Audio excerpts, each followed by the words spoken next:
Ağıllı uşaq necə böyütmək olar, amma onu dərnəklərlə yükləmədən. Əvvəlcə gəlin ağıl, intellekt, bacarıq, erudisiya və təfəkkür anlayışlarını ayıraq.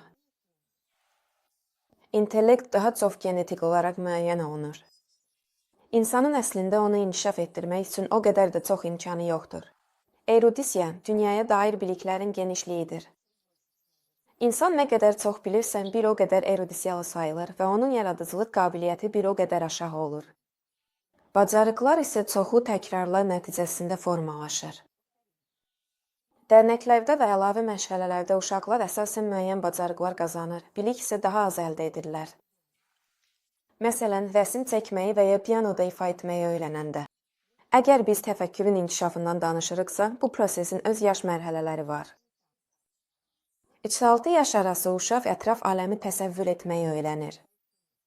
Əvvəllər uşaq əşyaları əli ilə toxunaraq və ya dadına baxaraq dünyanı dərk edirdisə, indi isə uşaq xəyal qurmağı və obrazları beynində canlandırmağı öyrənir.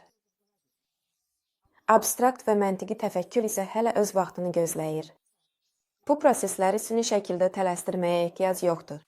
Ona görə də, əgər bu yaşda uşağa kömək etmək istəyirsinizsə, diqqəti vizual obrazlı təfəkkürün inkişafına yönəldin. Kitab oxuyun, şəkillərə baxın və onları təhlil edin, uşağa rəsm çəkməyi təklif edin, uşaq əsərlərinin soundtracklərinə birlikdə qulaq asın, tamaşalara və müzikallara gedin.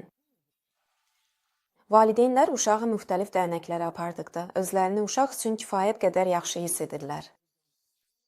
Amma əslində çoxlu məşğələlər uşağa zərər verə və onu həddindən artıq yükləyə bilər.